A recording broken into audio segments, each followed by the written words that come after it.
బాబు దారి, చంద్రబాబు దారి ఎప్పుడూ కూడా అడ్డదారి. చంద్రబాబు నాయుడుకు రాజకీయ విలువలు ఎప్పుడూ కూడా పాతాళంలోనే ఉంటాయి. ఈ చంద్రబాబు నాయుడు ఎప్పుడూ కూడా విలువలు, విశ్వసనీయత అన్న పదాలకు అర్థం తెలియని వ్యక్తి ఈ పెద్ద మనిషి చంద్రబాబు నాయుడు.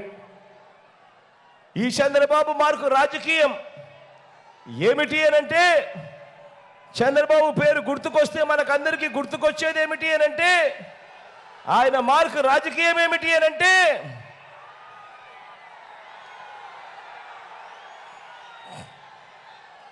చంద్రబాబు మార్కు రాజకీయం వెన్నుపోట్లు, దగ, మోసం, అబద్ధాలు, కుట్రలు, ఇవి చంద్రబాబు మార్కు రాజకీయం. ఈ చంద్రబాబు రాజకీయాలు ఎలా ఉంటాయో తెలుసా? ఈ చంద్రబాబు ఏం చేశాడో తెలుసా? ఏం చేశాడో తెలుసావా? ఏం చేశాడో తెలుసా దాదా? ఏం చేశాడో తెలుసా అక్క? తన మనిషి చంద్రబాబు, తన మనిషి నిమ్మగడ్డ రమేష్తో నేరుగా ఎన్నికల కమిషన్కు ఫిర్యాదు చేయించాడు. ఏమని ఫిర్యాదు చేయించాడో తెలుసా?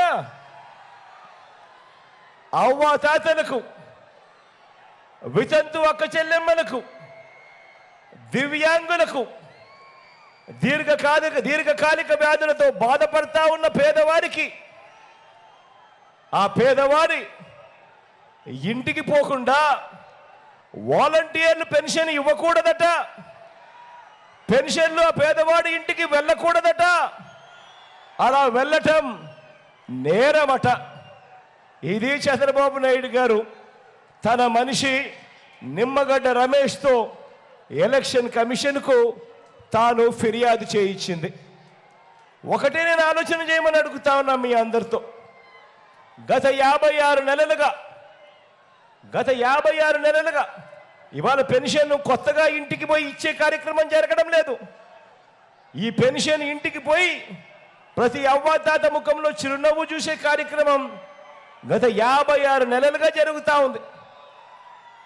ఈ పెన్షన్ ఇంటికి పోయి ఇచ్చే కార్యక్రమం గతంలో చంద్రబాబు ముఖ్యమంత్రిగా ఉన్నప్పుడు ఆయన హయాంలో ఎప్పుడూ జరగని విధంగా మన ప్రభుత్వం వచ్చాకే, అది ఆదివారం అయినా సరే, అది సెలవు దినమైనా సరే, నెల 1వ తారీఖు వచ్చిన వెంటనే సూర్యోదయానికంటే ముందే చిక్కటి చిరునవ్వుతో గుడ్ మార్నింగ్ చెబుతూ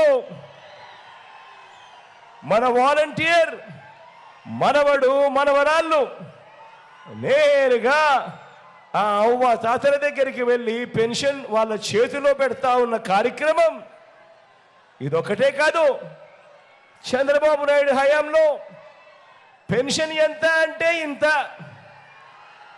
1000 రూపాయలు ఇస్తా ఉన్న ఆ రోజుల్లో మీ బిడ్డ ప్రభుత్వం వచ్చాక దానిని 3000కు ఆ పెన్షన్ను పెంచుకుంటూ పోయి ఇప్పుడు ఆ అవ్వ తాతల ముఖంలో చిరునవ్వు చూస్తూ, ఏకంగా 3000 రూపాయల అవ్వ తాతల ముఖంలో చిరునవ్వు చూస్తూ చేతిలో పెన్షన్ పెడుతూ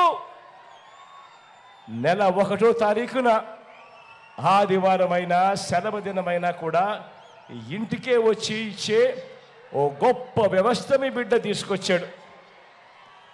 ఆ చంద్రబాబు తన హయాంలో తాను పెట్టుకున్న జన్మభూమి కమిటీలు లంచాలు తీసుకుంటూ, వివక్ష చూపుతూ ఆ ఇచ్చే అరకొర 1000 రూపాయల పెన్షన్ కూడా ఎక్కడికెక్కడికో వెళ్ళి పెద్ద పెద్ద క్యూలల్లో నిలబడి రోజులు తరబడి ఎదురు చూస్తూ నరకయాత పడిన రోజులు ఆ చంద్రబాబు నాయుడు గారి పాలనలో జన్మభూమి కమిటీల మధ్య జరిగిన ఆ పాలన. దానిని మనం మారుస్తూ మీ బిడ్డ ప్రభుత్వం అధికారంలోకి వచ్చిన తర్వాత దానిని మనం మారుస్తూ ఎక్కడ లంచాలు లేకుండా ఎక్కడా వివక్ష లేకుండా ఇంటికే వచ్చి మనం ఇంటికే వచ్చే తీసుకువచ్చిన మన వాలంటీర్ వ్యవస్థ ఎంత బాగా పనిచేస్తూ ఉంది అని అంటే చంద్రబాబు గుండెల్లో ఈ వాలంటీర్ వ్యవస్థ చంద్రబాబు గుండెల్లో రైళ్లు పరిగెత్తే విధంగా ఈ వాలంటీర్ వ్యవస్థ పనిచేస్తూ ఉంది.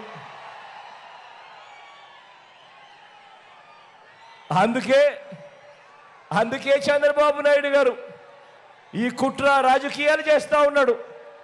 అందుకే వాలంటీర్లు మన ఇంటికి రాకుండా కట్టడి చేసే దిక్కుమాలిన ఆలోచనలు చేస్తూ ఉన్నాడు. ఇలాంటి దిక్కుమాలిన ఫిర్యాదు చేసి ఈరోజు అవ్వాతాతలను, వ్యాధిగ్రస్తులను, అభాగ్యులైన నా అక్క చెల్లెమ్మలను, దివ్యాంగులను వీరందరినీ కూడా మండే ఎండలో నడి రోడ్డుపై నిలబెట్టడమే కాకుండా దాదాపుగా 30 మంది పైసలకు అవ్వలను కూడా తాతలను కూడా చంపిన దిక్కుమాలిన హంతకుడు ఎవడైనా ఉన్నాడు అని అంటే అది ఈ చంద్రబాబు అని చెప్పడానికి కూడా చంద్రబాబు నాయుడు గారు సిగ్గుతో తలంచుకోవాలి. తన రాజకీయాలకు అనేక మంది అవ్వ తాతల మరణానికి కారణమైన ఈ అన్యాయస్తుడును సేడిస్టు అనక మరి ఏమంటారో మీరే చెప్పండి.